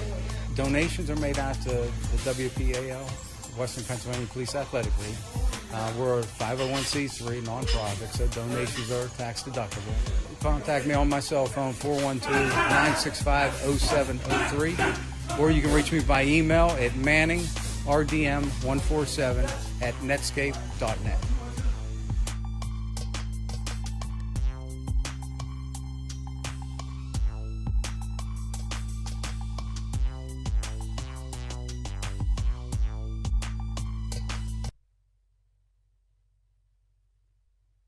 Trouble can find anyone. At Frank Walker Law, we take the time to understand your situation and work tirelessly on your behalf. Hard-hitting representation when you need it the most. A real law firm getting real results. Welcome back, ladies and gentlemen, to the Roxamore Sports Network, where we're here with Elijah St. Pierre. Elijah, you came out fast, but the fight kind of got away from you in the 2nd and 3rd round. What was your mindset going into those later rounds after taking a few punches? Well, I was a little more confident than I should have been because it was clear to me that the first round went in my favor. However, I knew at this point that I could take a more strategic approach. No disrespect to my opponent, but I think that I had some sort of a strategic advantage. I knew I could kind of sit back and work it, but nonetheless, I do wish I would have maintained the pace. So that's something I'm going to be maintaining when I go into further practice. I'm going to be able to try to keep that pace up. Thanks for letting me know. Thanks for pointing that out to me. And after that second round, after you take a few punches, what was your message from your coach going into the third and final round, knowing it could be a close call coming to the decision? You know, to be perfectly honest, I couldn't hear a word my coach was saying. That's not something I was anticipating. I normally depend a lot on what he's saying in practice, but it's loud in here. I couldn't hear much at all. So honestly, I can't tell you. Yeah, I like the performance, man. You did good. You boxing out of Penn State. I just heard. I said you look very good. It was a very impressive fight. I see you boxing out of Penn State. What's their main goal there? What do they? What's their strategy out of Penn State? And did you follow it tonight? The strategy for Penn State boxing in particular, like what strategy are we taught? You know, that's very dependent on the the fighter. The coach knows that all fighters need different approaches to win, and so we all kind of have custom approaches. So I guess the overall Penn State approach is customizing how each fighter's going to go in. There's no one approach that we take. So how did you look at your opponent tonight? What was your goal? My goal was to use my superior reach and size advantage. I think that ended up working in my favor. But overall, you know, any game plan's good, but once you get punched in the face, the game plan's gone. So I just knew I had to adapt, and that's what I tried to do. Very impressive. I like the fight. I'm looking forward to seeing you again. Absolutely. Thank you so much for your time, sir. Once again, we're here with Elijah St. Pierre getting the win in the 155-pound weight class. Elijah, good job and good luck throughout the rest of your career. Thank you so much. We'll be right back with the next fight here on the Roxamore Sports Network.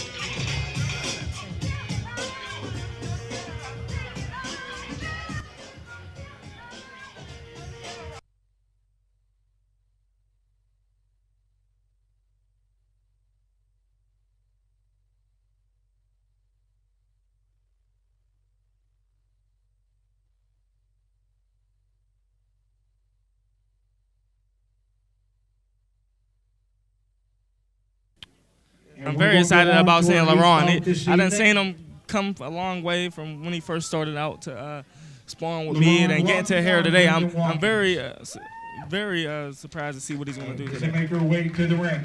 He's a big fighter out of our city. He's doing good. He's improving every time I see him. I want to see what he's going to come out with tonight. I expect him to do big things in this ring right now. Of course, all the knowledge of Hiawatha Hudson in his corner. Certainly a lot of boxing experience for that coach. Yes.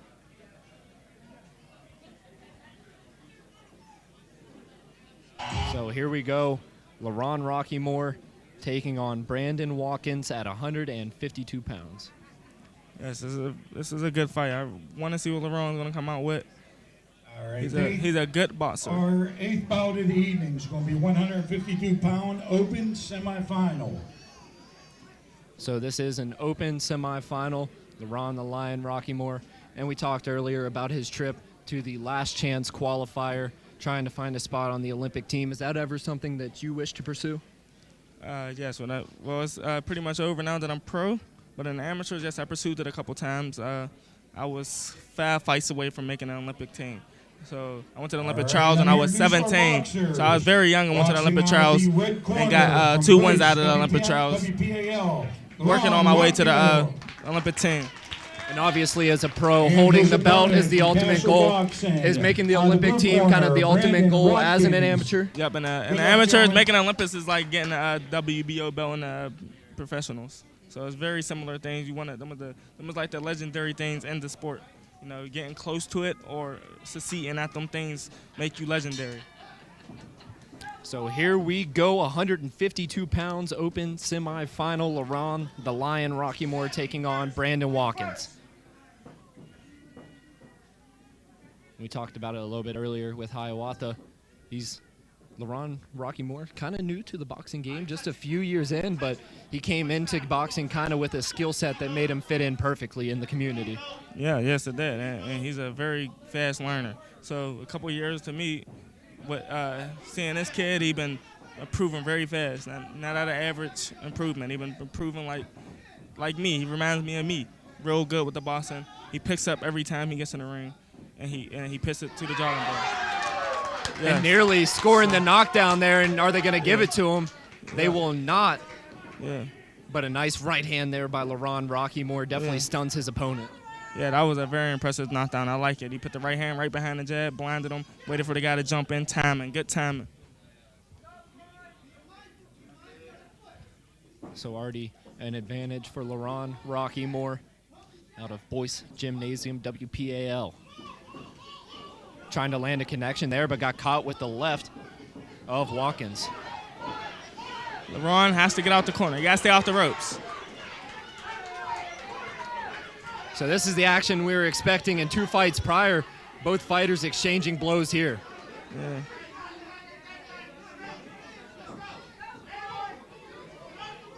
This guy's been very aggressive. LaRon's going to have to use his jab and use his feet. And I'd like to see a little bit more movement here by LaRon. He's kind of catching himself in the corner there. Yes, he is. He got to stay away from it. When he feels the ropes, he got to move. You feel the ropes, move. You feel the corner, move. And never go straight backwards. LaRon answering back a little bit, but takes a couple shots.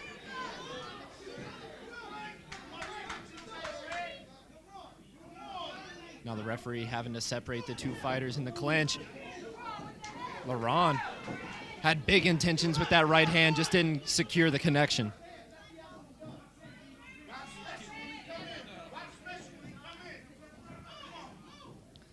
We just heard from a member of the fan base here. He said these guys know how to fight, and you can tell they separate themselves skill-wise from some of the other boxers we've seen early on.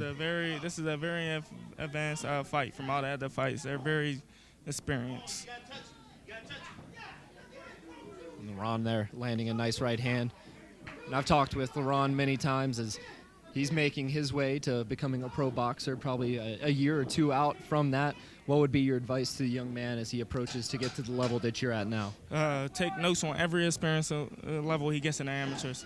And when he gets to the pros, make sure he makes this. He changed everything he did in the amateur, doubles. That's my biggest advice to an amateur. Everything you did in the amateur is double when you get there. So to start the first round, we saw a nice attack by LaRon Rockymore, but Brandon Watkins certainly not backing down. He's definitely a skilled boxer as well. Yes, that was a very fair round. You want one of those? Round go either way. That was a very good round. Wave your hands. So So we see Hiawatha Hudson having a conversation with his fighter in LaRon Rockymore. What do you think the message is after that first round? I know what LaRon Shayner's saying right now. Specifically, he's telling him you gotta throw more than a 1 punch. You gotta move, and you cannot let him get you against the ropes. I know them are the 3 tips, 3 keys to LaRon's success, and I know that's what the trainer just put into his ear just now. And we know LaRon, a superior athlete, definitely like to see him use his feet a little bit more here in the later rounds. Just a little bit stagnant in his approach there in the first round. Yes, they're both coming out with confidence. So right now it's about who's going to take more confidence, who's going to load the other guy's confidence. Once again, Brandon Watkins fighting out of the blue corner from Castle Boxing, and LaRon Rockymore in the red corner.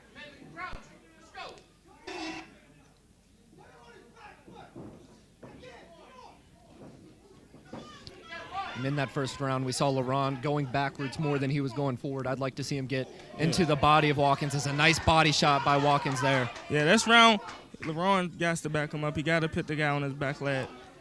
He started off like that. Rockymore still living on the ropes there. Like to see him get to the middle. He got to get off the ropes. He got to push this guy back.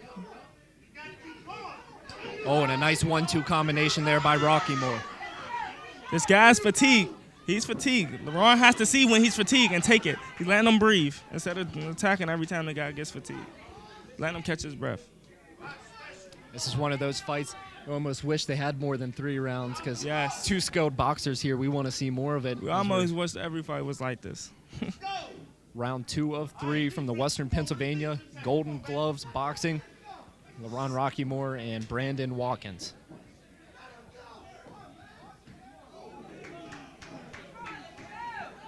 LaRon took a shot to the face. And you can definitely tell he's feeling that body shot from earlier in the round. Yeah, I can tell he's they're both getting fatigued. Yeah. They're tying each other up.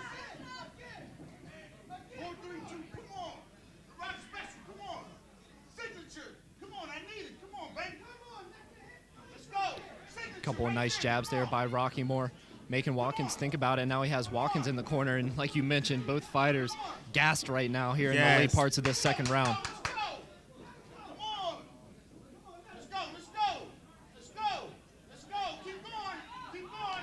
Ooh, it turned from a very skilled fight to a very fatigued, sloppy fight.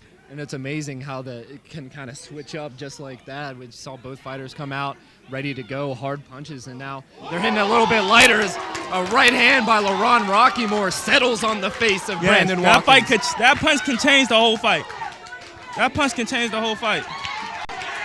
And we're seeing a little bit of swagger here now by LaRon. He knows what he just did with that right hand. The momentum went into LaRon's corner. He got to take advantage of the momentum, and the momentum helps you. You got to use that momentum, take it, and finish this fight strong with it.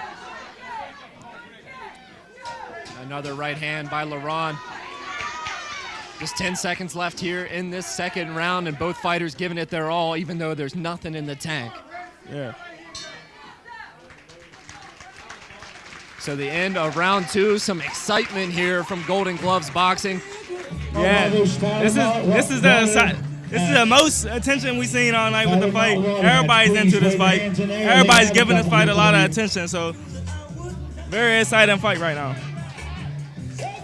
And we definitely saw some improvements there for LaRon in that second round. On the other side, Brandon Watkins, he took a hard hit. What do you think the message is from his coach going into this third round where it's anyone's fight? It's time to fight.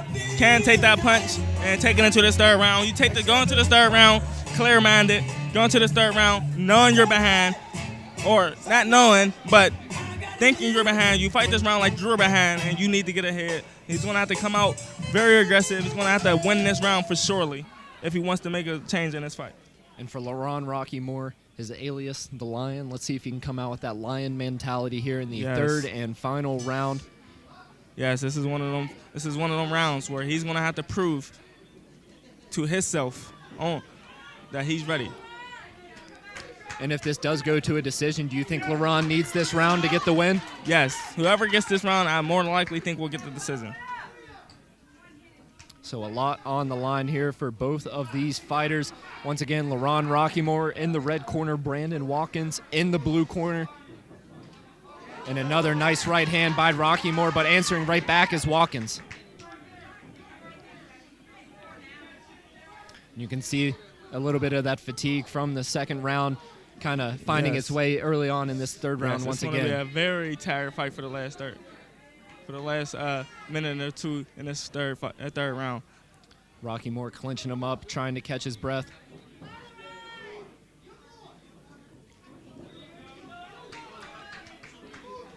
Solid right by Watkins. I'd like to see LaRon work that jab a little bit more. Like you mentioned earlier, it's been one punch and done for Roxamore. See if we can get a little 1-2 combination with the left hand going into a right hook. Yes. He's gonna have to continue that right hand with to finish the combination. It's good. LaRon doing a good job getting out of that corner, tying him up.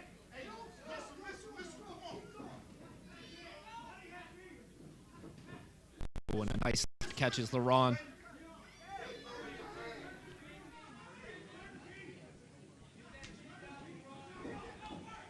We saw LaRon land a nice right hand in that second round when he was fatigued, so we know he has it in him. I'd like to see him make one more nice connection here on Watkins. Once again, both fighters going to be separated. Fight coming down here to the final round. And LaRon there looking for the knockout shot, his corner yelling missile, and I can only guess that means it's time to unleash a nice strong punch here. Yes.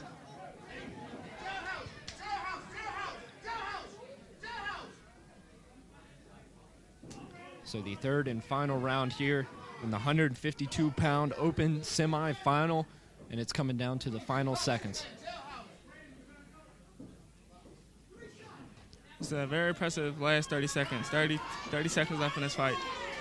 And these fighters know what's on the line. I can imagine here in this last few seconds, they're going to turn it up, use whatever energy they have left, and just try to finish this fight out strong. When you hear that ding in the last 8 to 10 seconds, it's going to be a very exciting. They're going to both pick up the pace. They're going to both take everything out the tank that they got and use it. Here we go. They're going to both take everything out the tank and use it for this last. And hopefully we don't end this in the clinch. I'd like to see these fighters separate and at least get some good shots in. And Brandon Watkins ends it with the right hand that caught him. That was a hell of a fight. A great fight between these two fighters. We're going to the decision. You see Laurent here on the ropes. He is exhausted. Watkins in his corner exhausted. Like you said, a great fight, and it's going to go to the decision. Yes, I like it. I like the red corner in the decision. I like Laurent with the win.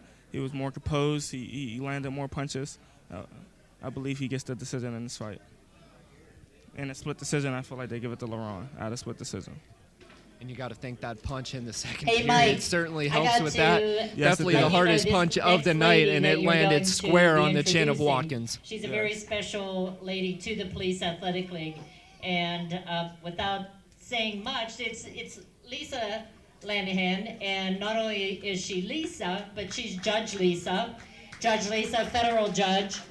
And we thank her for all the work that she does. And with once the again, a Police great Athletic job in League. the She corner has there a by class Hiawatha that she Hudson. does You can at tell they Third had to Avenue switch Gym up the strategy with the after that women. first round, and And Laurent if you need responded some well, more and he came out information strong about in the that, second and third you can rounds. ask Lisa because they do a very good boxing training for the ladies on Saturday mornings and in the evenings on, I believe, maybe Tuesday and Thursday. Both fighters But we still thank trying her to very catch their much breath. for keeping the kids off the street and being We'll part talk a of little the bit here Police before the Athletic decision. League. Obviously, in professional And for boxing, always more rounds. The supporting the rounds are a little motto bit longer in of most always for the cases. kids. How do We you thank you, transition when you're Lisa. going from these short, All right, big round of fast-paced, applause fast-burst for boxing Judge matches into the Lisa. longer ones? Get into the swimming pool. Get into the swimming pool. Your endurance is very important.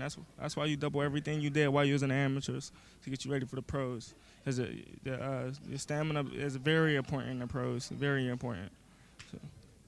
So now the moment we've all been waiting for, the final decision here in this headliner fight All right, let's give between these guys a Laurent big round of Roxamore applause. and Brandon Those guys threw Watkins. some punches, boy.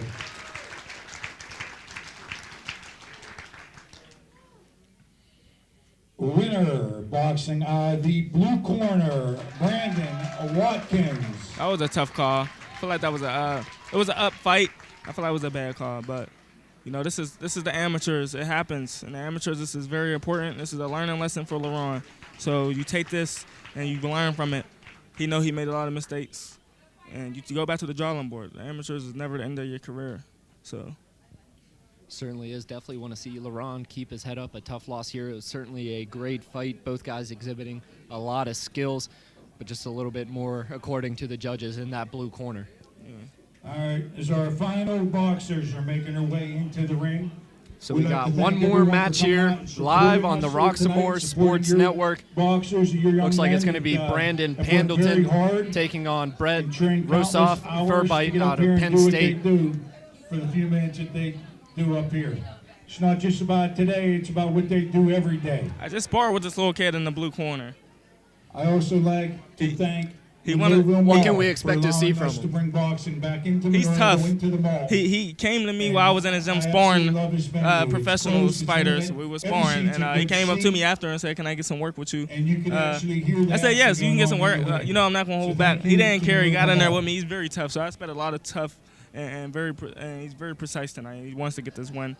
When I first got here, he asked me for advice. And, of course, we he's saved a the very heavyweights for last. motivated fighter to himself. So and determined. He's very determined. And on the other side, Brandon Pendleton, he has a little bit of a size advantage here. A very tall young man at this weight class, and definitely has a reach advantage. Yes, he's very bad. When they got his size, he's very. For our final bout of the evening, it's a 101-pound intermediate final. Boxing at gold medal gym in the red corner, Nico Provins. So we're actually switching it up here, going off And his script. opponent We're in going the back to what was corner, supposed to be the Southern first Avenue bout Val, of the Leo day. Rodriguez. So we have in the red corner out Good of luck, Gold John. Medal Gym, Nico Provins. And then in the blue corner out of Center Ave, WPAL, Leo Rodriguez at 101 pounds in the intermediate final. Yes, and I think that is because his opponent showed up late, so they had to get this fight pushed back. So. And what's that like as a fighter? You know when you're going to fight, and then something happens, and you have to wait a little bit more. You have to reload, get into your mindset once again. It's tough. You got to try to stay patient. You got to try to stay calm. You got to try to not think about it and go into this fight and just worry about winning. But it's very tough to do that. So it takes a lot of coaching from your coaches to get their kid prepared for stuff like that. You were talking about sparring with the young man, Leo Rodriguez. Yeah, he throws those punches on a line for sure. There's no wasted motion in that right hand. Yes, he's throwing very sharp punches. And I see him winning this fight with the straight punches is really helping him. Having them straight punches is really working right now. But on the other side, Nico Province, he has a little bit of oomph in those punches for a young lad. Yeah, he's looked like a very heavy hitter for one-on-one. And I see he's going to change the game plan and get a little aggressive because he got a smaller opponent. He's going to get a little bit more aggressive. Province trying to walk into that right hand, but he walks straight into a right from Leo Rodriguez. Yeah.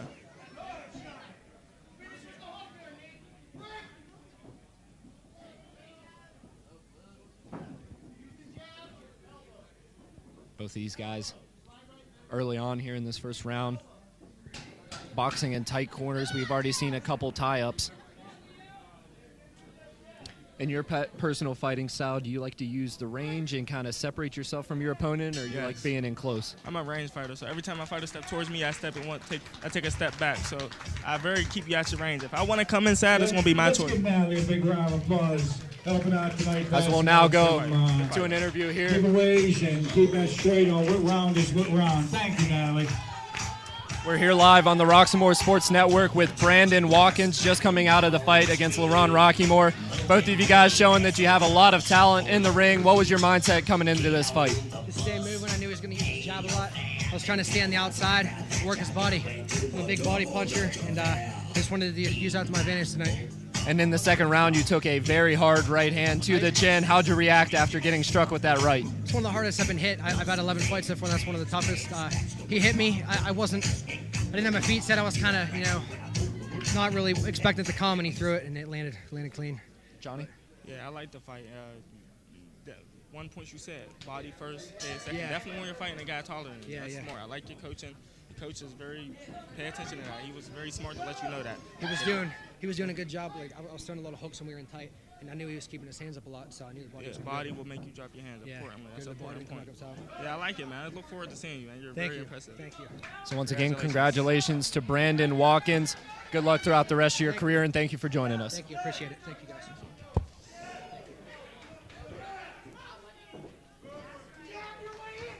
So we go to round number 2 now with the youngins at 101 pounds. Nico Province out of Gold Medal Gymnasium and Leo Rodriguez out of Center Ave. Yeah, the guy's tough. It looks like the red corner's starting to use his distance. He's starting to be very smart with his distance, learning that the guy's tough and he wants to get on the inside. Oh, nice movement. It's a very tough fight. They're both very, very stout for their age and their weight. And interesting from that interview with Brandon Watkins saying that right hand was the hardest he's ever been hit in the ring. Just a great job by him responding after taking that punch, because it's not easy. Yes, I give him a big props for that. And admitting to it and giving us details on how he bounced back from it. It was very bad. Great fight there in the open semifinal between LaRon Rockymore and Brandon Watkins. We're here now on the intermediate final. Another quick round. A lot of defense by these two fighters. Haven't seen really any devastating punches landed yet. Yeah.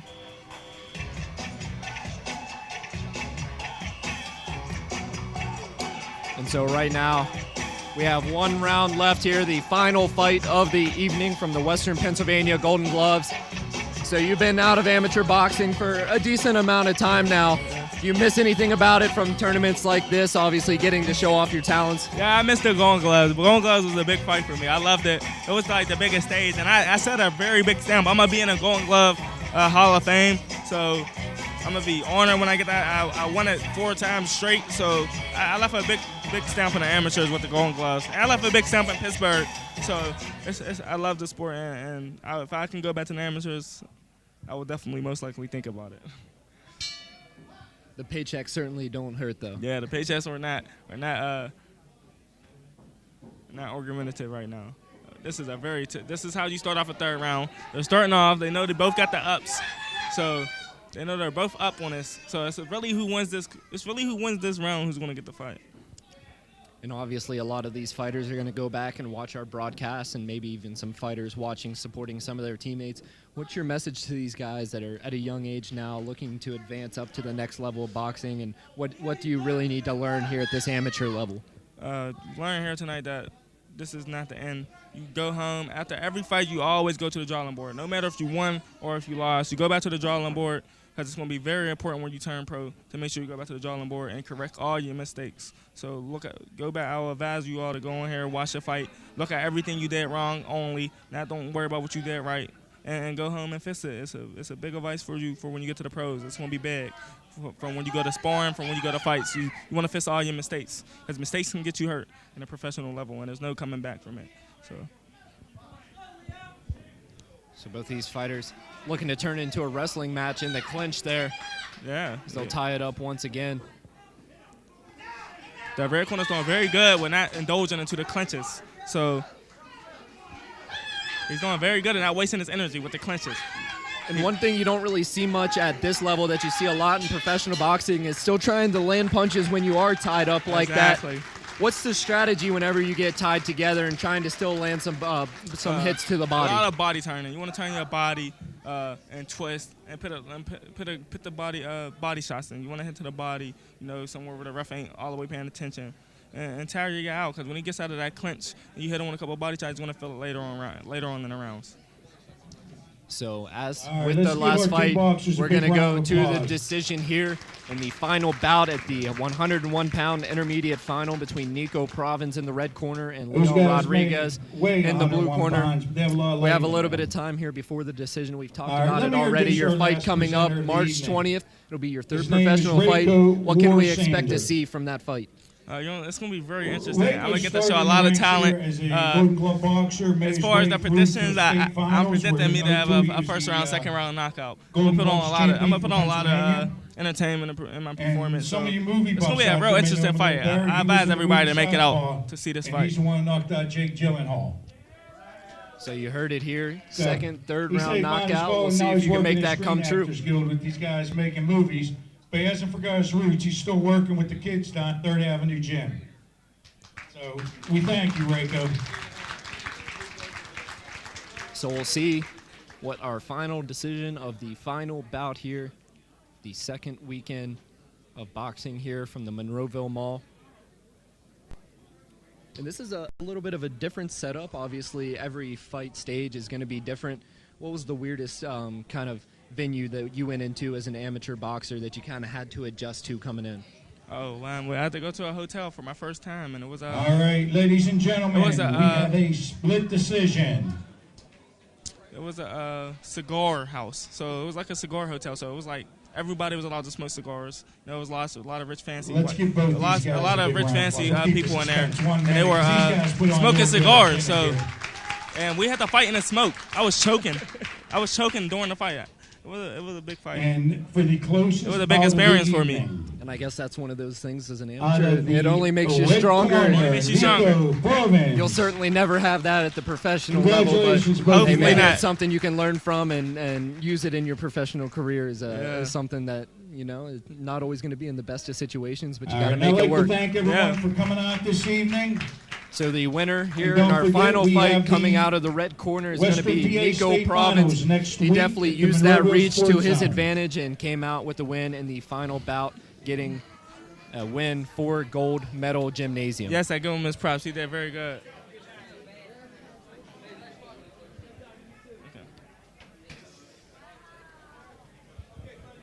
So once again, we'd like to thank everyone for joining us here on the Roxamore Sports Network. Johnny, thank you for joining me. Good luck in your fight here coming up in March. And we definitely look to have you back for another one of our boxing broadcasts. Yes, thank you. I'll be honored to come back. I liked it. It was my first experience commentating. I liked it. Getting ready for it on the big stage, so it was good to start learning here. So thank you for the experience, Roxamore. So we'd like to thank everyone for joining us here on the Roxamore Sports Network. Make sure you check out our website at www.roxamoresports.com to see our upcoming schedule. We'll be back in action on Friday live for the Roxamore Report. We'll see you there. Say have a good one. See you then.